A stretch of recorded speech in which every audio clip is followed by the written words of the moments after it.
तो दोस्तों, जैसा कि हम लोग जानते हैं कि भारत एक परमाणु संपन्न राष्ट्र है और भारत के पास तीनों ही माध्यमों से दुश्मन के ऊपर परमाणु हमला करने के लिए साधन मौजूद है।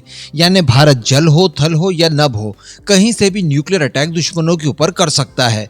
हालांकि भारत अपनी मिनिमम डिटरेंस की पॉलिसी को अपनाए हुए है, जिसके तहत पहले हम लोग किसी के ऊपर अटैक नहीं करेंगे। अगर हम पर अटैक होता है तो जवाबी कार्रवाई के तौर पर हम भी न्यूक्लियर अटैक कर सकते हैं। इन्हीं सब सिद्धांतों के साथ ही भारत द्वारा अपने न्यूक्लियर वेपन्स को तैयार किया गया था। अब अगर बात की जाए कुछ माध्यमों की, तो देखिए, जल हो या फिर थल हो, इन दोनों ही माध्यमों से न्यूक्लियर वेपन्स को डिलीवर करने वाले जितने भी प्लेटफॉर्म्स हैं, इन सभी में एक बहुत ही बड़ा बूस्ट देते हुए हम लोगों ने काफी मॉडर्न बना दिया है। K4, K5 जैसी मिसाइलें हम लोग सबमरीन से लॉन्च कर सकते हैं, जो कि बहुत उन्नत है।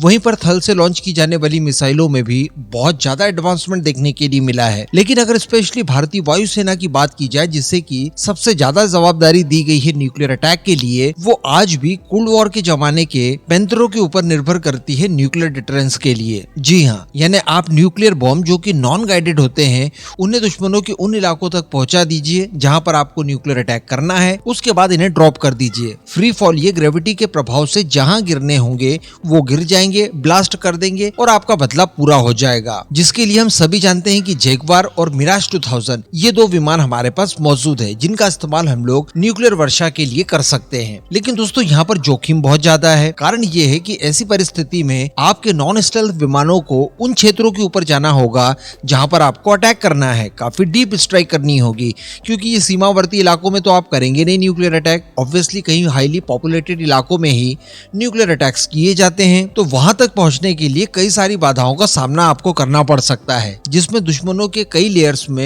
एयर डिफेंस सिस्टम्स आपको बीच में पड़ेंगे, जो कि आपके विमान को हवा में ही मारकर गिरा सकते हैं। साथ ही आपके विमानों की रेंज भी आपको काफी ज्यादा चाहिए होगी। इसके अलावा सटीकता से हमला करने की तो कोई गुंजाइश है ही नहीं। सीधे आप ड्रॉप कर दीजिए, फ्री फॉल कंडीशन में वो जहां गिरना होगा वो वहां पर गिर जाएगा। तो इन्हीं सब खामियों को सुधारने के लिए अब बताया ये जा रहा है कि भारत द्वारा कुछ ऐसी मिसाइलों को तैयार किया जा रहा है जो कि प्रिसिजन के साथ, और सबसे बड़ी बात की एक स्टैंड ऑफ दूरी के साथ आपको न्यूक्लियर अटैक करने की क्षमता देगी, जिसके लिए इन फ्यूचर हम लोग रफाल और Su-30 MKI का इस्तेमाल कर सकेंगे। जी हाँ, जैसा कि एग्जाम्पल के तौर पर दूसरे कई और सारे देश हैं जो हवा से न्यूक्लियर वेपन दागने के लिए इसी तरह की लॉन्ग रेंज वाली मिसाइलों का इस्तेमाल करते हैं। जैसे फ्रेंच रफाल की बात की जाए तो उसमें एक स्पेशल तरह की मिसाइल का इस्तेमाल किया जाता है, ASMP-A नाम से। इसके अलावा अमेरिका की बात की जाए तो अमेरिका द्वारा AGM-86 LSCM का इस्तेमाल किया जाता है, जो कि आपको काफी अच्छी स्टैंड ऑफ दूरी मेंटेन करते हुए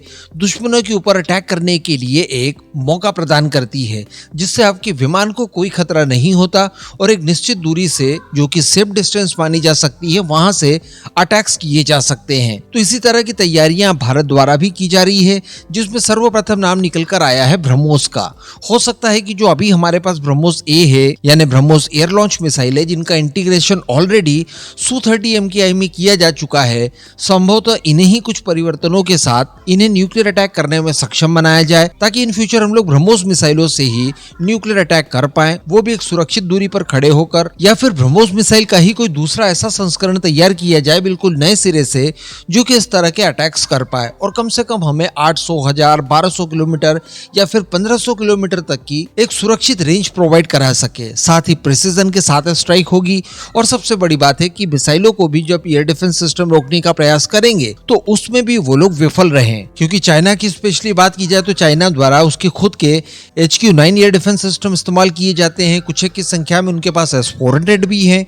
तो ऐसी परिस्थिति में हमें भी इस तरह के वेपन्स का इस्तेमाल करना होगा, जो कि इन एयर डिफेंस सिस्टम्स को चकमा दे पाए। इसके अलावा अगर रफाल की बात की जाए तो रफाल हम लोग ऑलरेडी यूज करते हैं, इसके इस्तेमाल भी न्यूक्लियर डिटरेंस के लिए किया जा सकता है। तो अगर हम लोग चाहें तो फ्रांस की यही ASMP-A मिसाइल को रफाल के साथ इंटीग्रेट करके न्यूक्लियर वेपन्स को डिलीवर करने में इस्तेमाल कर सकते हैं। इसमें DRDO की एक महत्वपूर्ण भूमिका देखी जा सकती है। ऑलरेडी ब्रह्मोस का कार्यक्रम तो चल ही रहा है, साथ ही हम लोग फ्रांस के साथ भी किसी तरह के ज्वाइंट वेंचर को इन फ्यूचर कंडक्ट कर सकते हैं।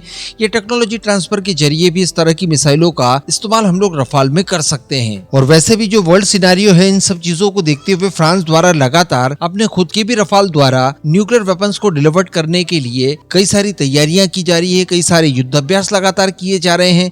तो इन्हीं सब चीजों को देखते हुए भारत भी अपनी न्यूक्लियर डिटरेंस को बढ़ाने के लिए इस तरह के कदम आगामी समय में उठा सकता है। अब इस पूरे मुद्दे पर दोस्तों आपका क्या मानना है, नीचे कमेंट करके जरूर बताइएगा।